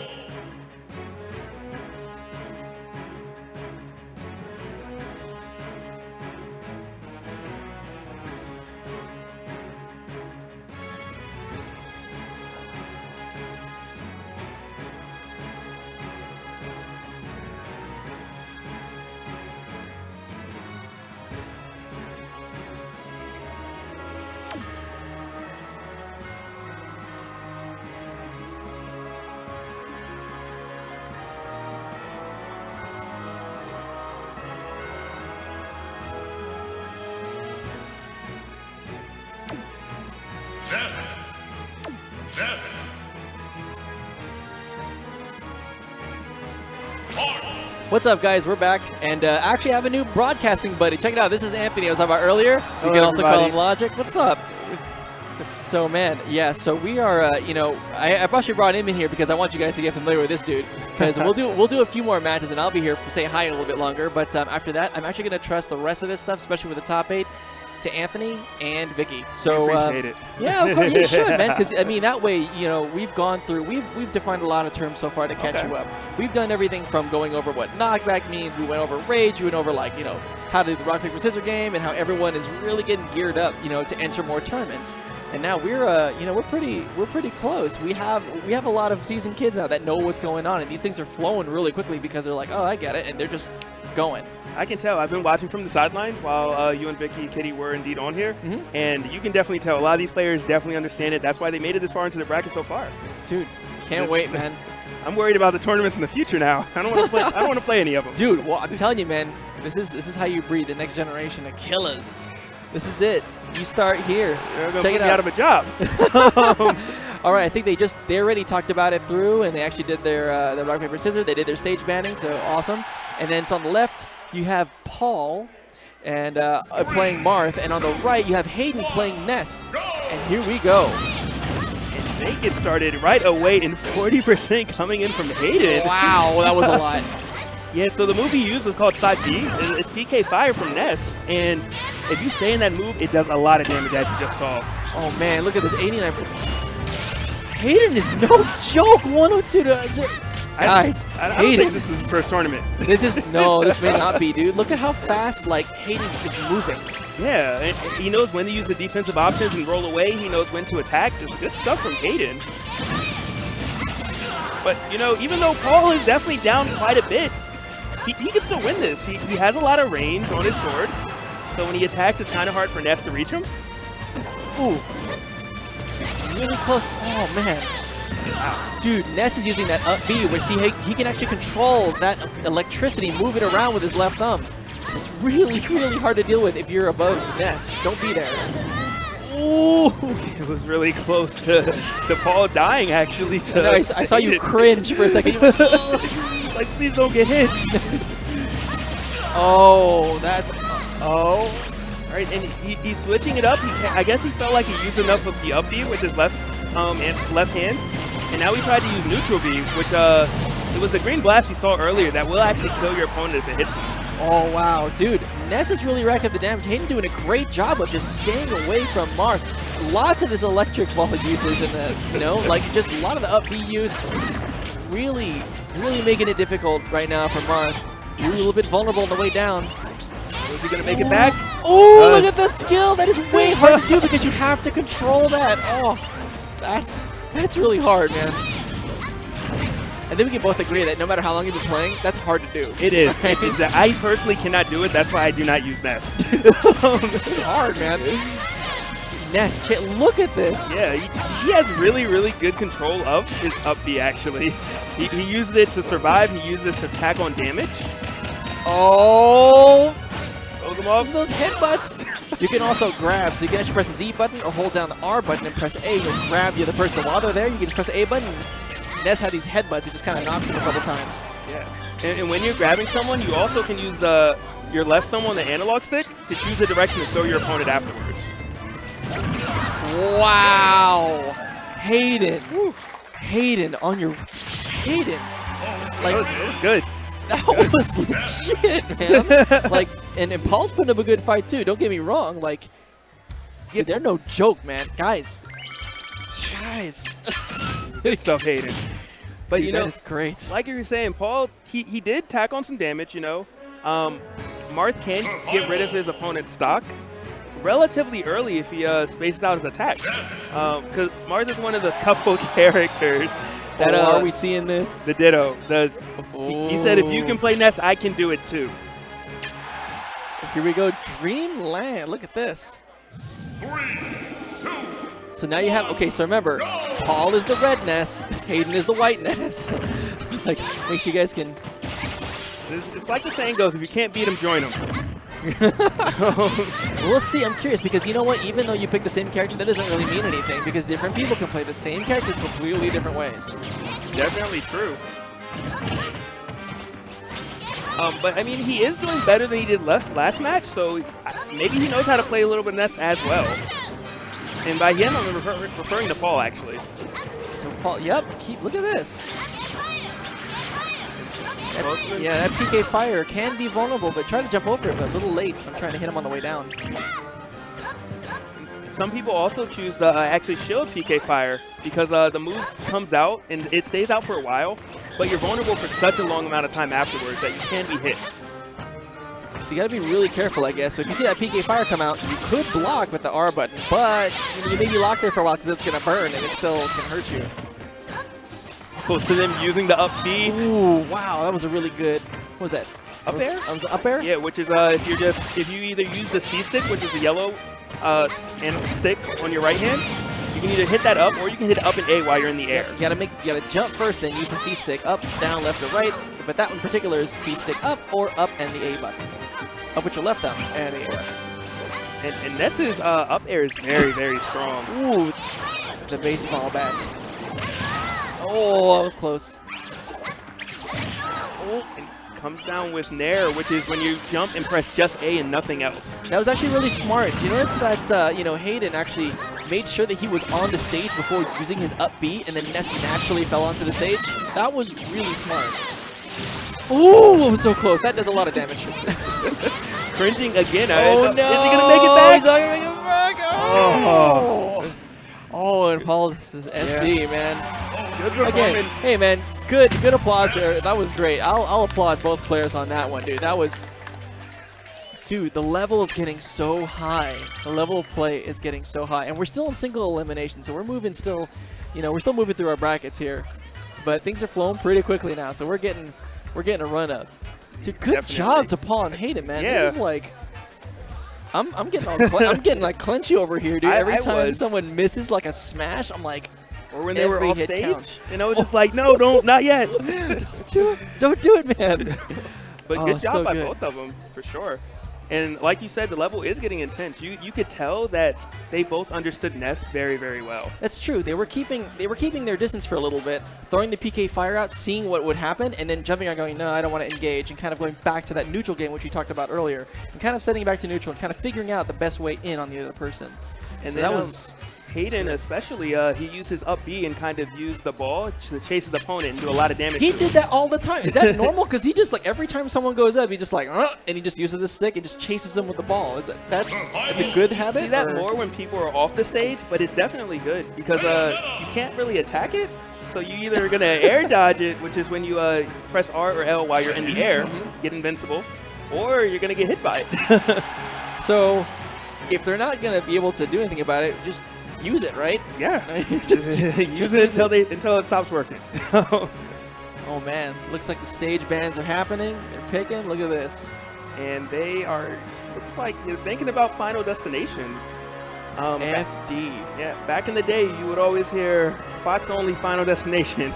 Fox only Final no Destination. Items. No items. Fox only Final Destination. That's it. Probably some joke there, right? And Final Destination is a very flat stage, so when you are hit into the air, you have more of a disadvantage than you usually do. I see. Because at least the stage with platforms, you can kind of land on a platform and maybe regain control and chill. But on Final Destination, you just there's no chill. No chill. No chill. There's no chill. You have to land. All right, so we got Kevin on the left with Greninja, and we have Ian on the right with Bayonetta. Here we go.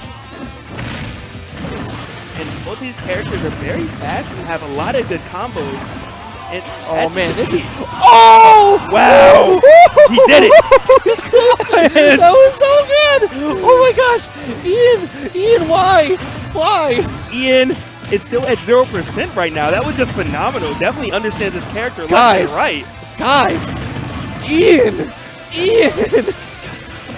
This is. But we're not going to count Kevin out yet. Yeah, you know? come on, Kevin. Come on, you got this. No fear, man. No fear. Don't be afraid. Get in there. Greninja can do a lot of combos, and Greninja with Rage can do a lot of kills off of a grab. Oh, which time? But so Witch Time is a very, very good move, which is a down B by Bayonetta. Is he going to kill him? Oh my goodness! Elevator combo coming in from Ian. Definitely play a lot of Bayonetta games for his Wii U. Wow. Just wow. Oh my goodness. And he's good sport though. They still shake hands in between rounds. There we go. I love it. There we go. No I love matter it. what. No matter what. That's what I'm talking about. So Guys. Ian came to play. Guys, I'm like, I can't even right now. It's like, what? What is this? Wow.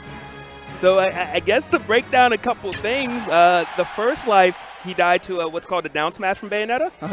Is if you hit down on the C stick while you're standing on the stage, or hit down and A at the same time.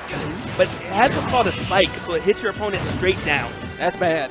So Hey, don't be there. yeah. Don't be there. If you're off stage, you know, you gotta hope and pray sometimes. All right, so we got Kevin as Meta Knight, a little bit of a change here, and then of course I'm pretty sure Ian's gonna stick to Bayonetta using those combos. Again, Bayonetta is a really combo-heavy character, but the speed at which Ian is playing Bayonetta is blistering right now. It is, and he's doing such a good job of using the side B by Bayonetta to kind of hit Kevin when he has a little bit of lag at the end of his moves. Ooh. And finally, we have some chill in the match. Finally. I don't know, man. I would never chill right here. I mean, I'm scared. This is terrifying, guys. Ooh, nice little throw there by Meta Knight. Ooh. But here's the good thing about Meta Knight is he's really good at getting rid of his opponent's stock off the top blast zone if he does land a hit. If he can do it. Ooh, but it was, oh my goodness. But Ian's the one that got the hit and actually got the kill off the top blast zone. Good up smash coming in from Ian. Dude, and honestly, I guarantee you I would not be able to hang with Ian. Does it again. Oh, Bayonetta's high heel's a little bit too strong for this tournament, I'm thinking. Wow, that was really, really good play. I'm impressed. I'm actually impressed with the play I just saw from Ian. These are one of the times where I'm absolutely humbled. Hey, dude, good job to both you guys. That was seriously. I mean, like that's just all around good play. Good job, by the way, of Kevin obviously staying in it, you know, and he kept his head in the game. I have to give Kevin credit, man, because honestly, that was insane, man. And Kevin did a good job of hanging in there. I know I definitely would not be able to hang with that. That was, I mean, Ian was locking down so hard. It was aerial move after aerial move, and the combo, and a side B, and a something else. I mean, that's what happens when you have a really deep understanding of the character. Am I right? I mean, Definitely. Deep understanding of how this character functions. You know what will connect to what other move, and when you get someone actually too high %, how you're going to finish off the stock. Because that's one of the very hard parts of this game, actually. You can always get people to high %, but how do you get the final hit to really give yourself that extra edge? And giving that little read and make sure you get that last hit, that's... Did you go over reads actually earlier with the reads? I did a little bit about Okay. just like trying to predict what the other person's going to do and making sure you try and pick an option that will hurt them and put you in an advantageous position. Which a little bit like Ian that. did a very good job. Oh, man. Especially those spikes, like, safe. I mean, he was just standing on the stage and then, bam, going straight down. I mean, that's... I'm so humbled, dude. I mean, 12 years. Guys. I was still love it. trying to beat a Mario game when I was 12 years old. I would never go play at that level, dude. This is legit. So that was obviously quite the show, but I'm excited to see the next match. If that's what we've had already, what are we going to see next? Give me more. I want more of this right now. This is great. I can't wait. I can't wait. All right, we have Ivan on the left, we have Carson on the right. Ivan's playing as Cloud, and Carson is playing as Fox. And both of these are regarded as good characters. I personally think every character in this game is good. Not everyone agrees with me. I think every character, as long as you love to play them well, any character can be played well. I agree with you 100% there. You know, yes, some things may be a little bit harder, but never get discouraged. And you know what? You play the character you love. It's more important you love what you do and learn what you love than to just be like, oh, I'm picking this character because everyone else is picking them or they're good. Whatever, man. Be happy. I don't think anyone ever plays their best unless they love the character personally. Agreed. Completely agreed. So you guys, love your character. Be one with your character. So good job at what Ivan's been doing majority of the match. He's keeping his opponent off the stage so that he has stage control and always has all of his options available. Wow, Cloud is, yeah, really keeping, oh my goodness. And that is what we'd like to call a bait. Bait? Yes. Explain. So a bait is when you trick your opponent into doing something that you actually can damage them for. In that case, he ran back and forth until his opponent chose an attack. He evaded it, and then he punished him for doing that attack. Man, this is so good. Ooh, good recovery option from from Fox and Carson. That was really good. Avoided all the damage. Ooh, that's gonna hurt. And Carson is just doing a great job of keeping his opponent in the air in the down smash. Ooh, did get punished with that. Yeah. Remember that punish? See, punish, down smash. You guys getting it? And that's a very quick move. So Cloud's down smash is very fast, so it's hard to react to. Yeah, I noticed he comes out forward and goes slash slash on like both sides, right? So if you know what direction you're facing, you can face a certain way if you know that they're going to be on that side to get the first one, or to fake them out and do the second one. Exactly. A lot of people do it to hit people when they think they're going to roll behind them, because they throw it out, they roll and think they're safe, but then the second hit comes out and punishes them at the end. Yeah, so for all you people that are holding the R button going left and right, don't do that too much, because at the end of it, you can get hurt real bad. Yeah.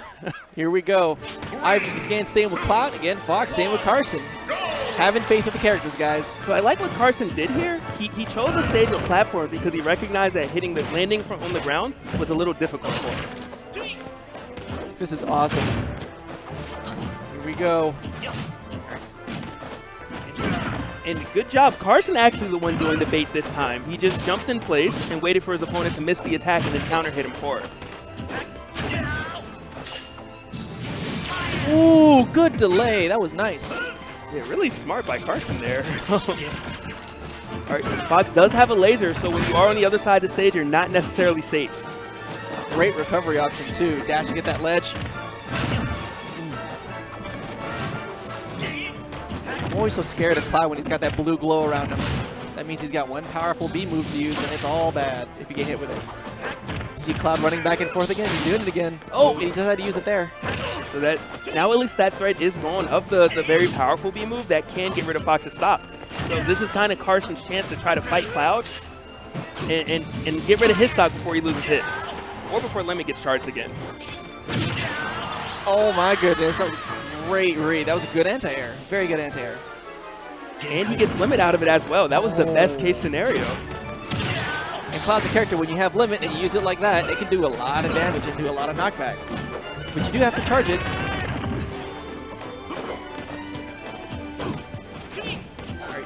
He's trying to use the move called Nair, where you just jump in the air, press A. It's very difficult to hit if it's spaced correctly. Ooh. Oh, what a good. Oh, almost timed it really right. Oh, and I'm getting down. Oh, my goodness. Wait, Cloud got it? Yes, Cloud got it. Oh, man. So it's... Dude.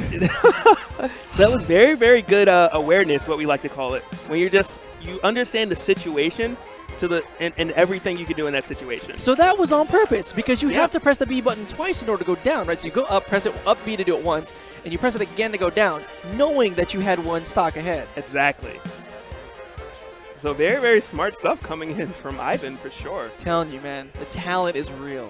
The talent is absolutely terrifying because it's awesome and it's real. They can't see it, but that's why this room is full of spectators right now, because they know the talent is real right now. We always say it's never too young to play. What's up, you guys? Give a round of applause to the guys coming up, man. You guys enjoying the match? Because these are, dude, the skill is real. The skill is so real over here. Like I said, that's your boy. Look at that. He's like, that's my boy. I'm like, that's right. There you go. I'm not going to play any of these guys in tournament. I'm not. I couldn't touch them. I could not touch them. These kids are too good. And all the kids putting on the headphones, that headphone actually gives them sound of the game audio, so sometimes it's easier to react to a sound cue instead of a visual cue.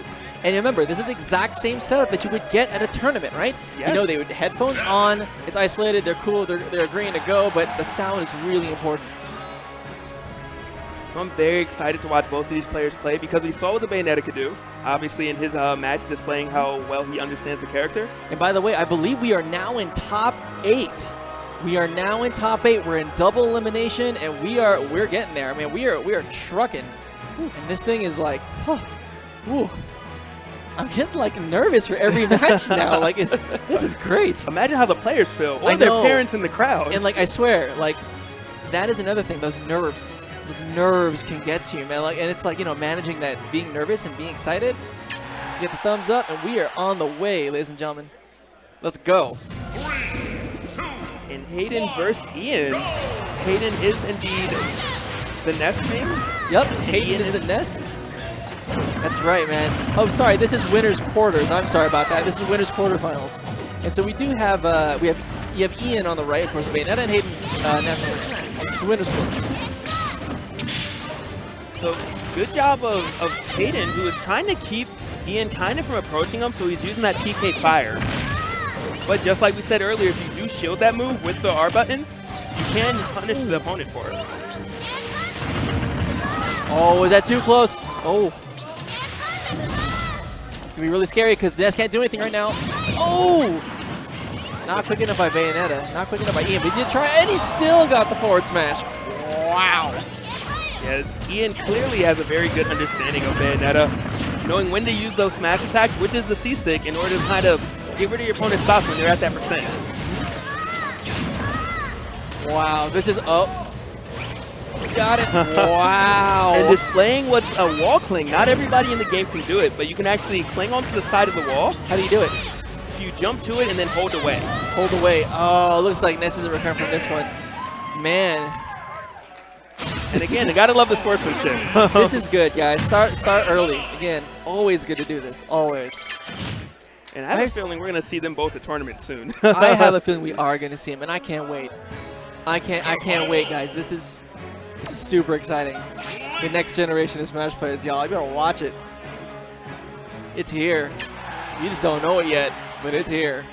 I've gone to a lot of large tournaments, and I can safely say the excitement right now, it's parallel. Right? Yes. Am I right? Like, yeah, you are totally right on that, dude. Like, this is... Oh, it's so exciting. Hayden choosing to go with Link this time. Of course, Ian looking to stick with Bayonetta, probably a smart choice. So I think maybe he tried to go with Link because Link has more range than us. But man, Ian all over Link right now. And that was really smart of Ian to know that when his opponent hit the ground, he could get up with a get-up attack. Which means if you hit the ground and you flop, you can just hit the A button. And you come up and hit your opponent. But Ian actually held shield because he knew it was going to come. Oh, there it is. Oh, man. Dude, the timing, I'm telling you, it's so much harder than it looks. It is. It's sick, man. But Ian's convincing me to go change my shoes after this. I might go buy a pair. Seriously? Seriously. Very, very good down smash. Guys. And again, using that side B, Ian's using that side B with Bayonetta to start a lot of these combos. Oh, and see that? That's a down tilt to short hop full. Oh my goodness, guys. You have no idea how technical this is and how deep this dude knows his character. It's amazing. He's doing a lot of combos that I see the best Bayonetta players in the world do, actually. Jump, air, side B, up B, side B. Try to go for an up air, right? Oh my gosh. That is very, very difficult to pull off. And it's also percentage specific. I mean, it is very difficult what Ian is doing right now. Incredible skill here. And dude, props to Hayden for hanging in there, man. Look at this. He is, and he's still hanging in there. Still, come on, Hayden. Whenever you are hit, you can kind of hold the direction to try to live a little bit longer. And that's what Hayden just did. This is going to be tough if he doesn't use it. Up B right now. Oh, he tried to chase. Oh, man. Good stuff. Round of applause for both players. Round of applause for both players. That was awesome. Oh, man. Dude, these matches. Oh, my gosh. Wow. These matches.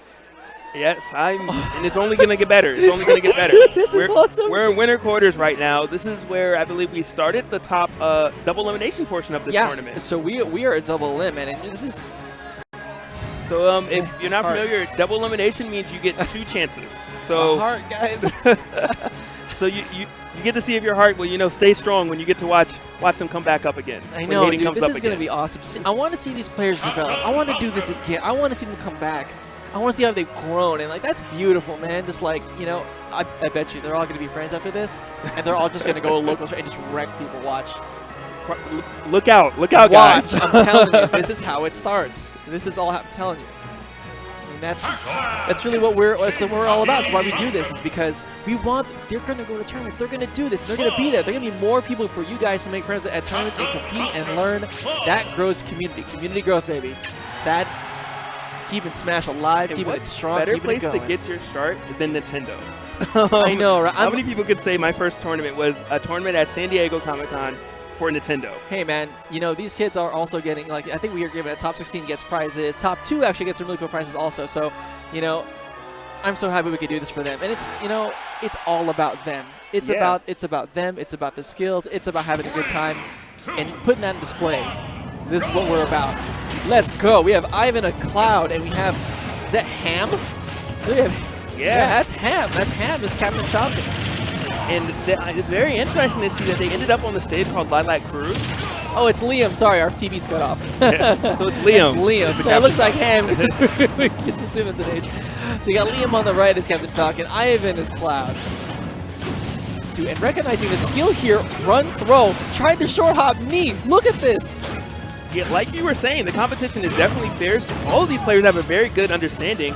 Like right there, he did down throw to an up air, which is a tight timing to do and not the easiest thing. Oh, man. The limit not exactly reaching the other side of the stage. Fortunately for Liam.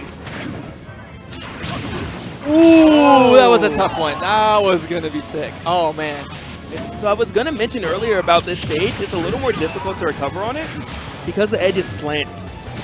And because of that, Captain Falcon actually got hit by the down smash from Ivan because of it. But Ivan's doing a really good job of avoiding all these projectiles from Cloud.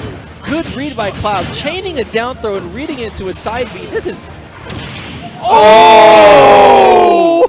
The forward air coming through. The read, the chase. Well, that's called chasing, right? Yes. So when you chase off stage, you're going for it, you're going for an attack, that's a chase. So if you feel comfortable and you think you can get him with some, when you jump off stage, attack, that's a chase. That was a great chase and a great connect, wasn't it? Yes. That was textbook.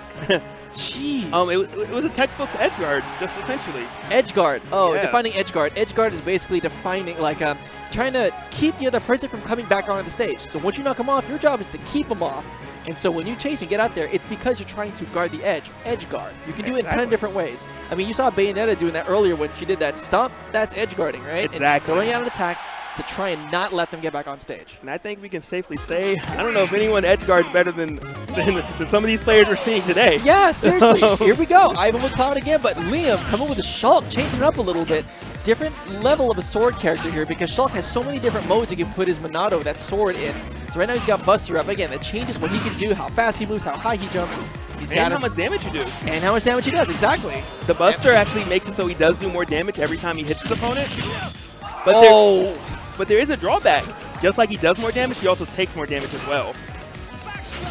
So it's all about Shulk really picking his space and making sure that he picks the right move at the right time. Whiffs that grab, which means he missed that grab. There we go, Cloud connects. Smart stuff of Ivan. He recognized that now that Shulk's in the heavy mode, that he can actually combo him better because of it. He's going to fall faster. Oh, man, that was the read. The knowledge, guys, it's real. Ivan definitely knowing how to use the Sword of Cloud. Short hop, neutral air. And who needs that duck? No one needs that duck. Ooh. Good forward smash coming in from Liam. Here we go. What's the edge guard going to be? Oh, lets him get back up a little bit. Good block. Ooh, trying to go for the spike. You guys call it a spike or a dunk? We call it a spike. Spike? Unless you're Mario, then it's a dunk. Oh, really? Okay, that's how it works. So spike dunk, when that happens, basically, you know, we call it actually a meteor smash. That's what, you know, Mr. Sakurai and team calls it. It's just when you hit someone down really hard with something off the stage. Ooh, that was a really smart option. Grabbing and then hitting and then just let him drop. Really hard to deal with.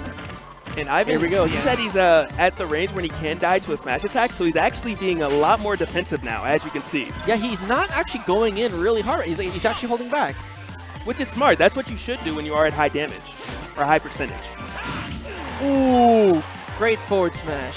Is he going to make it back? Oh, he does. Ooh, almost. Almost gets him with that forward smash. Ooh, I think he whiffs it. This may be a toss off stage. There it is. And great weight coming in from Ivan right there. Oh, with the up smash. Good gracious. Oh, the skill. Look at that, dude. There we go. There you go. Like you said, you can't tell these are going to be friends for life. Round of applause to these kids, man. That was awesome. That was, dude. The skill is on display here, man. This is great. I'm learning. You know what? I'm learning actually a lot because I watch a little bit of Smash, competitive Smash. But you know, this is again a lot of stuff happening, a lot of good play, a lot of high level stuff.